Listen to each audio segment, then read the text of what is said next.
जय जिनेन्द्र।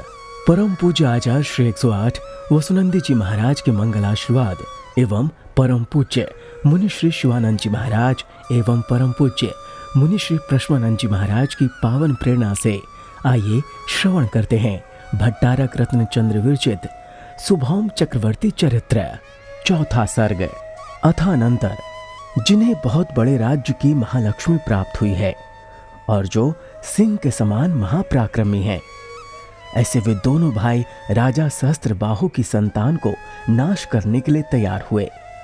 उन दोनों के द्वारा दिए हुए दान की विपक्षी होने के कारण भय से अत्यंत भयभीत हुई दरिद्रता न जाने कहां भाग गई थी और आकाश के फूल के समान उस देश से ही नष्ट हो गई थी।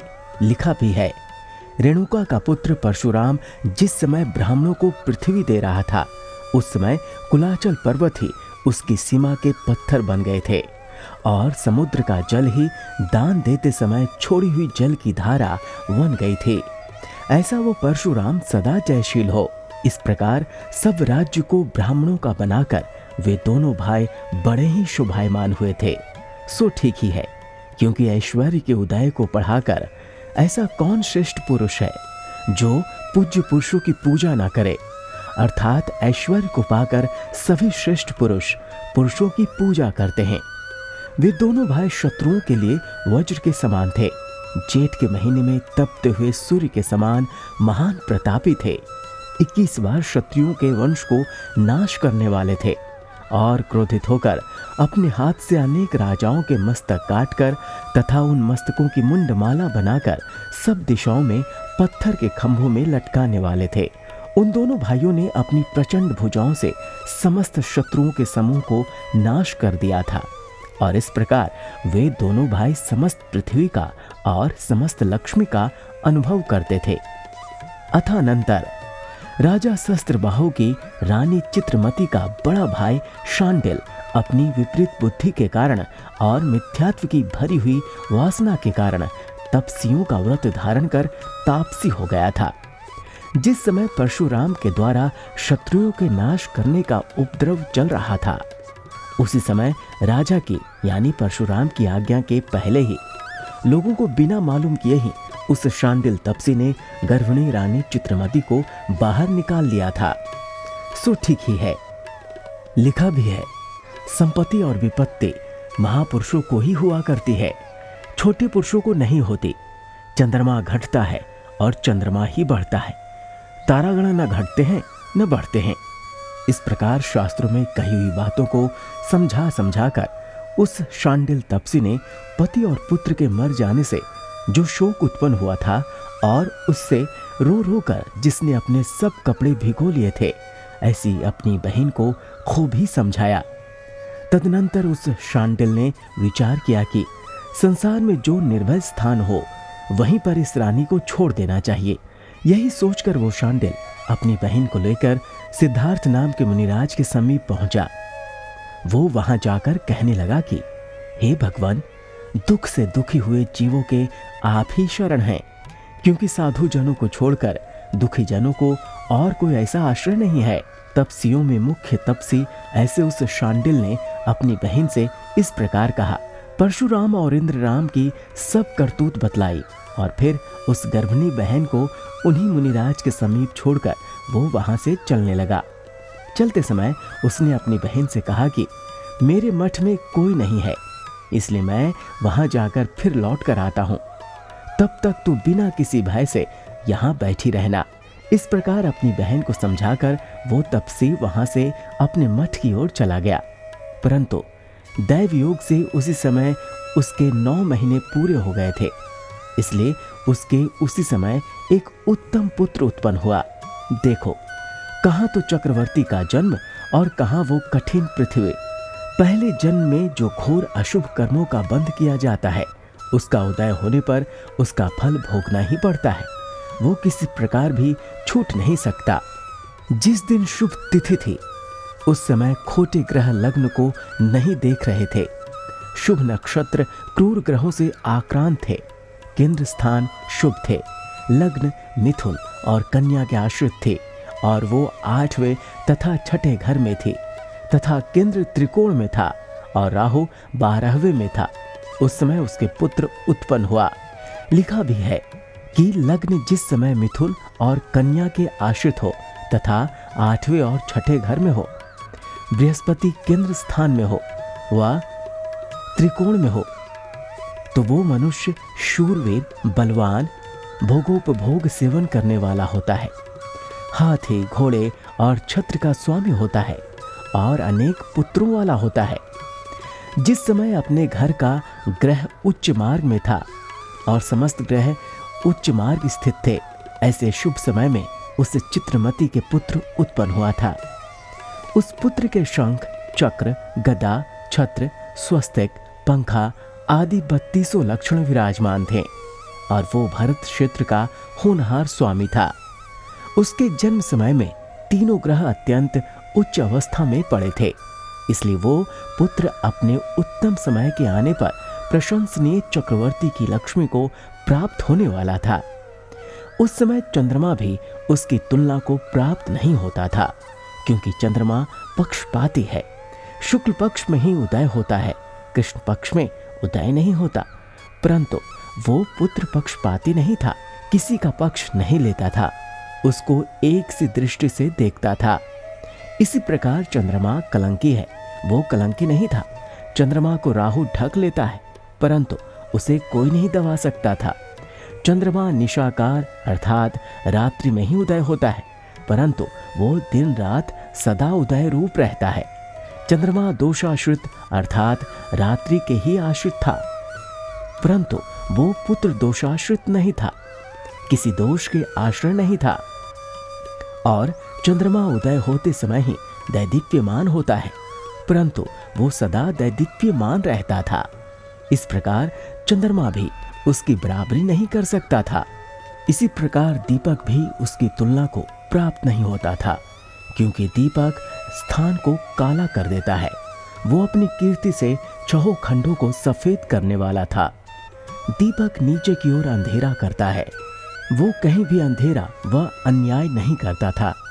दीपक स्नेह या तेल को पी जाता है, परंतु वो किसी के स्नेह व प्रेम को नष्ट नहीं करता था। और दीपक का नाम कृष्ण वर्तमा अर्थात अपने मार्ग को धुआं से काला कर देने वाला है, परंतु वो पुत्र कृष्ण वर्तमा अर्थात अपने मार्ग को काला करने वाला नहीं था। इस प्रकार दीपक भी इसकी समानता नहीं कर सकता था। उस बालक के तीव्र पुण्य कर्म के उदय से वन देवी उसी समय आकर उपस्थित हो गई और उसको लेकर उसका पालन पोषण करने लग गई। सो ठीक ही है, क्योंकि देवी देवता सब पुण्य के ही अधीन होते हैं। जिस जिस क्रम से उस बालक के शरीर के अवयव बढ़ते जाते थे, उसी क्रम से उन अवयवों के बढ़ने की ईर्ष्या से ही क्या मानो उसके गुण बढ़ते जाते थे। सो ठीक ही है, क्योंकि दूसरों की वृद्धि होना सबको असह्य होता है।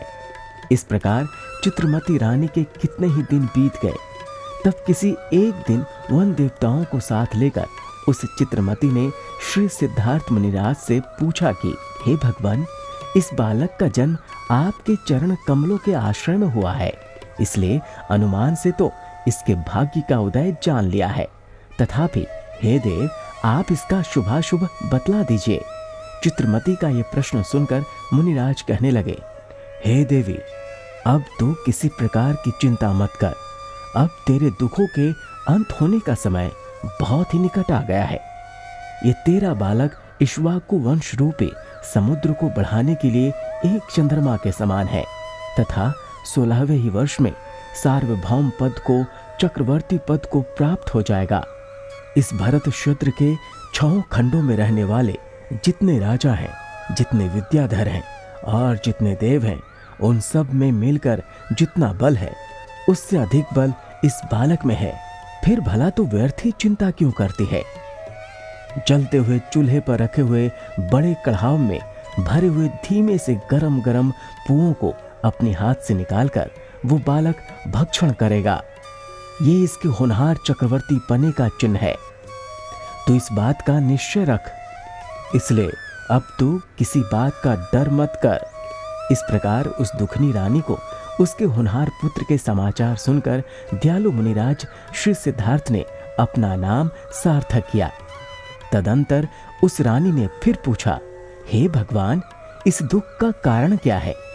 इसके उत्तर में मुनिराज कहने लगे, इस बालक का जीव जब पहले भव में राजा भोपाल था, तब इसने अपने मान कर्म के उदय से अत्यंत घोर तपश्चरण किया था, परंतु वो तपश्चरण निदान से दूषित किया था, अर्थात निदान कर उस तप को दूषित कर दिया था। आयु के अंत में चारों आराधनाओं की आराधना कर, अर्थात समाधि मरण धारण कर महाशुक्र नाम के स्वर्ग में देव हुआ था। वहां पर इसने अनेक प्रकार के सुख भोगे थे और फिर वहां से जय कर यहाँ आकर तेरा उत्तम पुत्र हुआ है।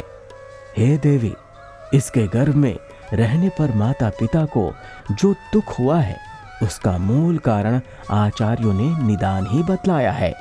ये जीव पहले जन्म में जिन लोगों के साथ मित्रता व वैर उत्पन्न कर लेता है, वो वैर व मित्रता इस जन्म में आकर करोड़ गुनी भोगनी पड़ती है, अर्थात बैर भी करोड़ गुना भोगना पड़ता है और मित्रता भी करोड़ गुनी भोगनी पड़ती है। वो रानी चित्रमती श्री मुनिराज के इस प्रकार वचन सुनकर शोक शंका आदि सबसे रहित हो गई। सो ठीक ही है, क्योंकि सज्जनों की वाणी इस लोक में भी हित करने वाली होती है। तदंतर तपसी शांडिल ने आकर मुनिराज सिद्धार्थ को नमस्कार किया, अपने आने और चित्रमती को ले जाने की सूचना दी और फिर चित्रमती को लेकर अपनी कुटी में चला गया। वो बालक अच्छी पवित्र भूमि को स्पर्श करता हुआ उत्पन्न हुआ था, इसलिए बड़े उत्सव और प्रेम के साथ उसका नाम शुभौम रखा। जिस प्रकार बादलों में छिपा हुआ चंद्रमा बराबर बढ़ता रहता है, उसी प्रकार नीति और पराक्रम से सुशोभित होने वाला तथा रूप सौभाग्य और कांति को धारण करने वाला वो शुभौम छिपी रीति से रहकर ही बढ़ने लगता है। छंद शास्त्र, व्याकरण शास्त्र, साहित्य शास्त्र, अलंकार शास्त्र, न्याय शास्त्र, नाटक, ज्योतिष शास्त्र, वैदिक शास्त्र, धनुष विद्या और नाममाला आदि सब शास्त्र उसने पढ़े। इसी प्रकार निमित्त शास्त्र, संगीत शास्त्र, मणियों की परीक्षा, सुवर्ण की परीक्षा, हाथी की परीक्षा, घोड़े की परीक्षा, गणित शास्त्र, उत्तर शास्त्र आदि अनेक शास्त्र अपने अपने मामा से सीखे। अथानंतर किसी एक समय अयोध्या नगर में 3 उपद्रव हुए। राजा का सबसे उत्तम हाथी मर गया, नगर का दरवाजा गिर पड़ा और भारी भूकंप हुआ। अत्यंत अभिमान करने वाले सिंह के समान पराक्रमी और ऊपर लिखे 3 उपद्रवों को देखकर उन्हें आश्चर्य उत्पन्न हो रहा है। ऐसे वे परशुराम और इंद्रराम दोनों भाई उन उपद्रवों को देखकर विचार और चिंता करने लगे कि ये एक साथ क्या हुआ। ये विचार करने लगे कि इस हमारे राज्य में हमारा कोई शत्रु नहीं है। इस समय ये समस्त पृथ्वी क्षत्रियों से रहित है, फिर भला बिना कारण के हम लोगों का अनिष्ट कैसे हो सकता है। यही विचार कर उन दोनों भाइयों ने बहुत शीघ्र निमित्त कुशल नाम के बहुत चतुर निमित्त ज्ञानी को बुलाया और उससे उन उपद्रवों का होनहार फल पूछा। उस निमित्त ज्ञानी ने सब देखभाल कर उन दोनों भाइयों से कहा कि इसी राज्य में आपका कोई शत्रु उत्पन्न हो गया है, इसलिए अब आपको इसका कोई उपाय करना चाहिए। आप लोग अपने मन में यह अभिमान न करें, इस संसार में हमसे अधिक और कोई बलवान नहीं है, क्योंकि ये पृथ्वी अनेक रत्नों से भरी हुई है। उस शत्रु का ज्ञान किस प्रकार हो, ये जानने की इच्छा हो तो मैं वो भी बतलाता हूँ। आपके द्वारा जो अनेक राजा मारे गए हैं, उनके दांत जिसके सामने भोजन रूप परिणत हो जाए, उसी को शत्रु समझना चाहिए। इस प्रकार उस निमित्त ज्ञानी के कहे अनुसार उस शत्रु की परीक्षा करने के लिए उन दोनों भाइयों ने सबको भोजन कराने की एक दानशाला बनवाई तथा अपने सब राज्यों में ये घोषणा कर दी कि इस समय हमारा एक व्रतोद्यापन है। हमने जो व्रत किया था वो समाप्त हो गया है, उसका उद्यापन और उत्सव किया है। इसलिए मेरे देश में रहने वाले सब लोग अपने स्त्री पुत्र आदि सब कुटुंब के साथ भोजन करने के लिए आवे। जो मनुष्य इस उत्सव में भोजन करने के लिए नहीं आवेगा उसको बड़ा भारी दंड दिया जाएगा। इस समय यही मेरी आज्ञा है। इस घोषणा और आज्ञा को सुनकर राज्य के सब लोग भोजन करने के लिए आए। सो ठीक ही है, क्योंकि राजा की आज्ञा असह्य होती है। मैं पहले भोजन करूं, इसी इच्छा वे सब लोग भोजन करने के लिए पंक्ति रूप से बैठ गए। अधिकारियों ने सबसे पहले उन लोगों को किसी पात्र में रखे हुए वे दांत दिखलाए। तदनंतर उन्होंने उन सबको अनेक प्रकार के रसों से परिपूर्ण स्वादिष्ट भोजन कराया, यथायोग्य दान दिया और फिर मधुर वचन कहकर सबको विदा किया। इस प्रकार अयोध्या नगर में प्रतिदिन भोजन कराने का उत्सव होने लगा। गौतम स्वामी राजा श्रृणिक से कहते हैं कि हे राजन, इधर सुभौम बालक ने क्या क्या किया, अब ये कथा कहता हूं। किसी एक दिन सुभौम ने अपनी माता से पूछा कि गांव के रहने वाले सब लोग मुझे शांडिका भांजा कहकर बुलाते हैं, मेरे पिता के नाम से मुझे कोई नहीं बुलाता। सो ये क्या बात है? लोगों के इस प्रकार कहने से मेरे हृदय में बहुत ही दुख होता है। इसलिए हे माता, अब तू कृपा कर मेरे पिता का सब संबंध बतला। इस प्रकार सुभौम के पूछने पर रानी चित्रमती ने राजा सहस्त्रबाहु का पहले से लेकर अब तक का सब वृतांत कह सुनाया। सो ठीक ही है, क्योंकि माता पुत्र के वचनों के अनुसार ही चलती है, सब काम उसी के इच्छानुसार करती है। इस प्रकार माता के कहने पर सुभौम ने अपने पिता के मरने के सब समाचार जाने और श्री सिद्धार्थ मुनिराज के कहे अनुसार उसने अपने चक्रवर्ती होने का भी निश्चय कर लिया। तदंतर उस सुभौम ने अपना रूप छिपा लिया और एक परिव्राजक तपसी का वेश धारण कर लिया तथा इस प्रकार वो अपने शत्रु को जीतने के लिए घर से चलने लगा। उस समय उसकी माता चित्रमती ने उससे कहा कि हे पुत्र, अभी तेरा शरीर कोमल है, तेरी आयु भी अभी छोटी ही है और तू अकेला है तथा तेरे वे दोनों शत्रु बड़े ही बलवान और बड़ी कठिनता से जीते जाने वाले हैं। फिर भला युद्ध में तू अकेला उन्हें किस प्रकार जीत सकेगा? माता की ये बात सुनकर सुभौम ने कहा कि हे माता, तेरी ये युक्ति ठीक नहीं है। देख, क्या अग्नि का एक कण गीले ईंधन से भरे हुए वन को नहीं जला देता है? क्या एक ही सिंह मदोन्मत्त अनेक हाथियों को नहीं मार डालता है? गाढ़ अंधकार को दूर करता हुआ सूर्य क्या दीपक की अपेक्षा रखता है? भावार्थ, माता ने कहा था कि तेरा कोमल शरीर है, तेरी आयु छोटी है और तू अकेला है। इन्हीं तीनों बातों का समाधान करने के लिए सुभौम ने 3 उदाहरण दिए। अग्नि का उदाहरण देकर छोटी आयु का संदेह दूर किया, सिंह का उदाहरण देकर कोमल शरीर का संदेह दूर किया और सूर्य का उदाहरण देकर अकेलेपन का संदेह दूर किया। इस प्रकार कहकर उसने फूल के समान अपनी माता के कोमल मन को निश्चल किया और फिर वो बलवान सुभौम अपने चक्रवर्ती होने का विश्वास दृढ़ करने का उद्योग करने लगा। अत्यंत बलवान वो बालक सुभौम भूख लगने पर किसी हलवाई की दुकान पर गया और उससे कहने लगा कि मूल्य लेकर खाने के पुआ दे। उस हलवाई की कढ़ाई में जो पुआ सिक रहे थे, उन गर्म पुओं को उस कढ़ाई में से ही ठंडे पुओं के समान हाथ से निकालकर वो सुभौम खा गया तथा खाकर अपने घर आ गया। उसने अपनी ये बात अपने मामा और माता से भी कह डाली तथा होनहार कल्याण से प्रेरणा किया हुआ वो सुभौम अनेक राजपुत्रों के साथ अयोध्या नगर को चल दिया। मार्ग में चलते हुए उसको उसके होनहार कल्याण की सूचना करने वाले शुभ शकुन हुए थे।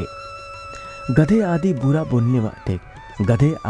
बोलने वाले जानवर बाई और बोलते थे तथा गाय, कन्या, शंख, भेड़ी, जलती हुई अग्नि, फल, पुष्प और मदोन्मत्त हाथी के द्वारा उठाए हुए घड़े आदि अनेक शुभ शकुन हुए थे। वे सब शुभ शकुन सुभौम ने देखे। इधर अयोध्या में देवता रोने लगे, दिन में ही तारे दिखाई देने लगे, सब दिशाओं की ओर आग लग गई और उल्कापात होने लगे। ये सब अशुभ चिन्ह शत्रु की इच्छा अनुसार शत्रु का घात करने वाले थे, अर्थात परशुराम और इंद्रराम का शत्रु सुभौम, जिनको परशुराम और इंद्रराम मारना चाहता था, उन्हीं के मारे जाने की सूचना करने वाले थे। वहां से चलकर वो राजकुमार भोजन करने के लिए भोजनशाला में आकर उपस्थित हुआ। और जिस प्रकार अनेक तारागणों से घिरा हुआ चंद्रमा शोभायमान होता है, उसी प्रकार वो राजकुमार अनेक राजकुमारों के साथ सुशोभित होने लगा। अपूर्व आकृति को धारण करने वाले उस सुभौम को देखकर सब सभा उठ खड़ी हुई।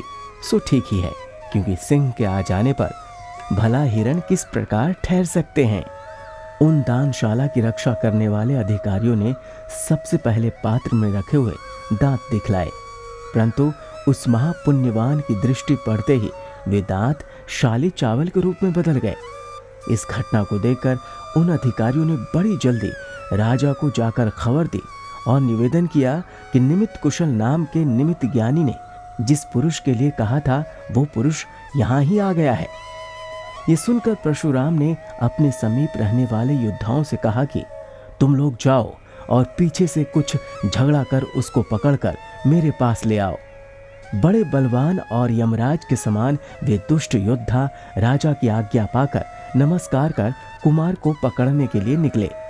जिस प्रकार किसी उद्धत सिंह को घेरकर हिरण खड़े हो जाते हैं, उसी प्रकार दुर्वचन कहकर उद्धत होने वाले वे योद्धा चारों ओर से उस कुमार को घेर कर खड़े हो गए तथा सुभौम से कहने लगे, तुझे राजा ने बुलाया है, जल्दी चल।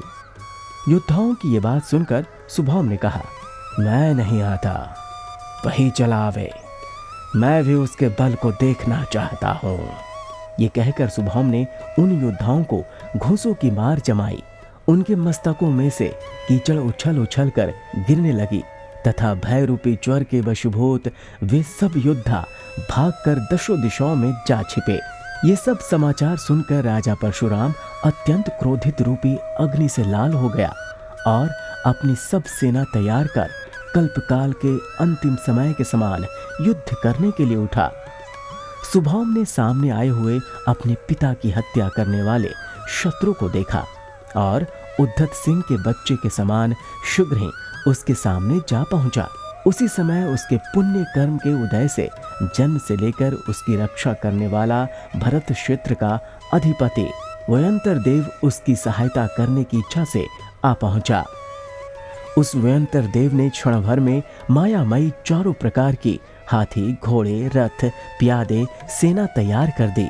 किसी शत्रु के द्वारा न जीता जा सके ऐसा वह राज सिंह सुभौम उस सेना के मध्य भाग में बहुत ही सुशोभित होने लगा। उसी समय उसके पुत्र तीव्र पुण्य कर्म के उदय से उसकी रक्षा करने वाले किसी देव ने एक गंधवार्ण जाति का मदोन्मत्त हाथी लाकर राजकुमार सुभौम को समर्पण किया। जिस प्रकार पूर्वाचल पर्वत पर सूर्य सुशोभित होता है, उसी प्रकार उस हाथी पर सवार होकर वो राजकुमार सुभौम सुशोभित होने लगा। सो ठीक ही है, क्योंकि भाग्य के उदय होने पर भी इस संसार में ऐसा कौन सा पदार्थ है जो प्राप्त ना हो सके। अर्थात भाग्य के उदय होने पर सभी पदार्थ मिलते जाते हैं। युद्ध के बजते हुए बाजों की आवाज से जिनमें अनेक प्रकार की सूचनाएं दी जाती हैं, ऐसे उन दोनों सेनाओं में न्यायपूर्वक युद्ध होने लगा। जो योद्धा एक दूसरे की ईर्ष्या से जल रहे थे, अपने अपने स्वामियों के कार्य तैयार करने में तत्पर थे और जिनके हाथ में अस्त्र शस्त्र लग रहे थे, ऐसे वे योद्धा उस युद्ध में खूब ही युद्ध कर रहे थे। वो युद्ध एक समुद्र के समान था। योद्धाओं के घावों से निकले हुए रक्त से ही उसमें पानी भरा था। चारों ओर रथों के साथ साथ जो हाथी खड़े थे वे पर्वत के समान थे और उनकी सूंढें मछलियों के समान थीं। अथवा युद्ध करते हुए वे योद्धा मेघों के समान, बादलों के समान सुशोभित होते थे, क्योंकि वे मारो मारो ऐसी गर्जना कर रहे थे और कानों तक धनुष को खींचकर शत्रुओं पर बाणों की वर्षा कर रहे थे। उन दोनों सेनाओं में कहीं तो भालों से व बर्छाओं से युद्ध हो रहा था, कहीं पर तलवारों से युद्ध हो रहा था, कहीं पर गदाओं से हो रहा था, कहीं पर बाणों से लड़ रहे थे और कहीं पर परस्पर एक दूसरे के बाल पकड़कर लड़ रहे थे। कोई योद्धा चोट खाकर मूर्छित हो गया था, किसी के घावों से रक्त बह रहा था और अनेक योद्धाओं को मारता हुआ कोई योद्धा अंतिम श्वासें छोड़ रहा था। कितने ही योद्धा चोटों की घात से निकले हुए रक्त से लाल हो रहे थे और वे खड़े हुए धीर वीर योद्धा उस युद्ध में ऐसे जान पड़ते थे मानो लाल लाल फूले हुए पलाश के वृक्ष ही हों जिसमें अनेक धड़ नाच रहे हैं। ऐसे उस युद्ध के मैदान में बाण के लगने से तड़फड़ाता हुआ कोई योद्धा युद्ध के बाजों से उत्तेजित होकर खूब ही नृत्य कर रहा था। उस युद्ध में चंचल शरीर को धारण करने वाले शाकिनी, भूत प्रेत आदि नृत्य कर रहे थे और गीदड़ ऊपर की ओर मुंह कर उसमें से अग्नि निकालते हुए बुरी तरह से रो रहे थे। उस युद्ध में तीक्ष्ण बड़ी बड़ी तलवारें, तीक्ष्ण बर्छा, भाले आदि अनेक शास्त्रों के ऊपर उठने से सूर्यमंडल भी प्रभा रहित हो गया था। उस युद्ध में कितने ही योद्धा मरने के सम्मुख पड़े थे और उनमें से कितने ही अपने शुभ भावों से धर्म ध्यान पूर्वक संन्यास धारण कर स्वर्ग को सिधार गए थे, तथा जिनके हृदय कृष्ण लेश्या से भर रहे थे, रौद्र ध्यान में तत्पर हैं और जिनके हृदय में शत्रुता का जोश भर रहा है, ऐसे कितने ही योद्धा मरकर युद्ध से भरे हुए नरक में जा पहुंचे थे। कितने ही योद्धा अपने निशाने पर बांधी हुई दृष्टि के अनुसार छोड़े हुए तीक्ष्ण बाणों से गर्जना करते हुए पहाड़ों के समान अनेक मदोन्मत्त हाथियों को मारकर गिरा रहे थे। भय से मूर्छित हुआ कोई योद्धा मूर्छा के कारण यही देख रहा था कि मानो देव कन्या ही मुझे उठाकर लिए जा रही है। यही देखकर वो हंसी और उत्सव के साथ अकस्मात उठ खड़ा होता था। जिनके पहिए आदि कितने ही अवयव टूट फूट गए हैं, चारों ओर पड़े हुए रथ उस युद्ध में ऐसे दिखाई पड़ते थे मानो जिनसे कोई धातु बह रही है और जिन पर थोड़ी थोड़ी धूलि उड़ रही है, ऐसे पर्वत ही पड़े हों। इस प्रकार वो युद्ध बहुत देर तक चलता रहा था। अंत में परशुराम ने अपनी सेना को नष्ट होते और भागते हुए देखकर अपना हाथी सुभौम के हाथी के सामने लाकर खड़ा कर दिया। तदंतर जिनके हाथियों के पैरों की चोट से रसातल भी टूट जा रहा है, जो असंख्यात बाण छोड़ रहे हैं, एक दूसरे को हृदय के टुकड़े टुकड़े कर देने वाले वचन कह रहे हैं और जो अत्यंत क्रोध कर रहे हैं, ऐसे वे दोनों ही योद्धा एक दूसरे को बुलाते हुए युद्ध करने लगे। सुभौम ने परशुराम के हाथी के मस्तक में एक तीक्ष्ण बर्छा मारा, जिससे हाथी का मस्तक फट गया और वो पीछे को लौटने लगा। यह देखकर परशुराम ने समझ लिया कि इस युद्ध में शत्रु को जीतना अत्यंत कठिन है। तब उसने शत्रु को मारने की इच्छा से मंत्र से सिद्ध किए हुए फरसे की विद्या का स्मरण किया, परंतु जिस प्रकार व्यभिचारिणी स्त्री पति को छोड़कर क्षण भर में ही भाग जाती है, उसी प्रकार वो विद्या भी परशुराम को छोड़कर शीघ्र ही भाग गई। उसी समय सुभौम के हाथ पर चक्र रत्न उत्पन्न हो गया। उस चक्र रत्न की प्रभा दैदीप्यमान हो रही थी और 1000 यक्ष उसकी रक्षा कर रहे थे। ठीक ही है, क्योंकि शुभ कर्मों के उदय होने पर क्या क्या नहीं होता है, अर्थात सब कुछ हो जाता है। उसी समय आकाशवाणी हुई कि जिसके 1000 आरे स्पष्ट और दैदीप्यमान हो रहे हैं, ऐसे इस हाथ पर रखे हुए चक्र को दोनों शत्रुओं पर छोड़। वो चक्रवर्ती राजा सुभौम उस चक्र से बहुत ही प्रसन्न हुआ और उसने उसी समय में परशुराम और इंद्रराम दोनों को परलोक भेज दिया। उस समय चारों ओर लोगों के मुख से जय जय शब्द निकल रहा था। सो ठीक ही है, क्योंकि लोग द्वितीय के चंद्रमा को नमस्कार करते हैं, पूर्णिमा के पूर्ण चंद्रमा को कोई नमस्कार नहीं करता। उस समय जो ऊपर आकाश में ही दुंदुभी बजा रहे थे, ऐसे देवरूपी बादल आकाश मार्ग से ही राजा सुभौम के ऊपर जय जय शब्दों से मिली हुई फूलों की वर्षा कर रहे थे। अन्याय से उपार्जन किया हुआ धन आदि बड़े यत्न से भी सुरक्षित रखा जाए तो भी 15 वर्ष तक रहता है। 16वें वर्ष के लगते ही वो मूल सहित नष्ट हो जाता है। ये कहावत को लोगों के मुख से सुनते हुए उस राजा सुभौम चक्रवर्ती ने बची हुई सेना के लिए अभय घोषणा कर दी।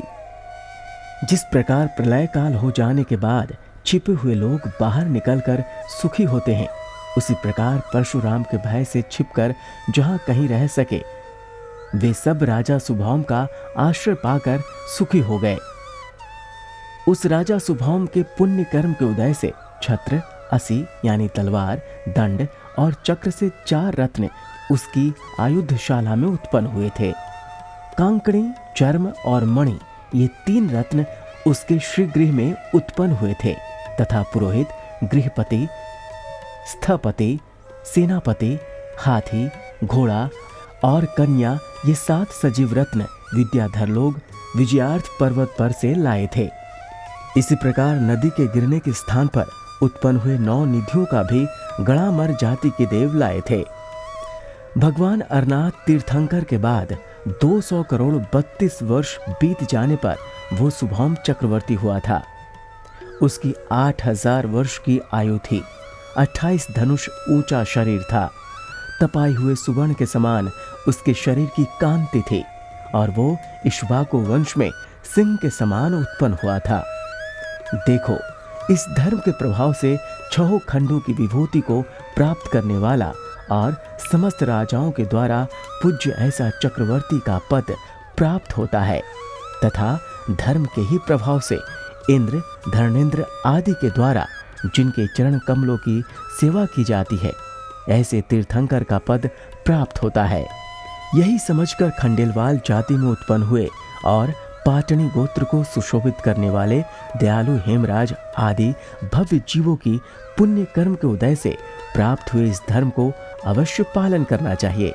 इस प्रकार आचार्य श्री सकल चंद्र के आज्ञाकारी भट्टारक श्री रत्नचंद्र विरचित विद्युद्वर श्री तेजपाल की सहायता से निर्मापित तथा खंडेलपाल जाति के पाटनी गोत्र रूपी आकाश के सूर्य ऐसे सेठ श्री हेमराज नाम के चिन्ह से सुशोभित ऐसे इस शुभौम चरित्र में शुभौम चक्रवर्ती के विजय का वर्णन करने वाला ये 4था सर्ग समाप्त हुआ।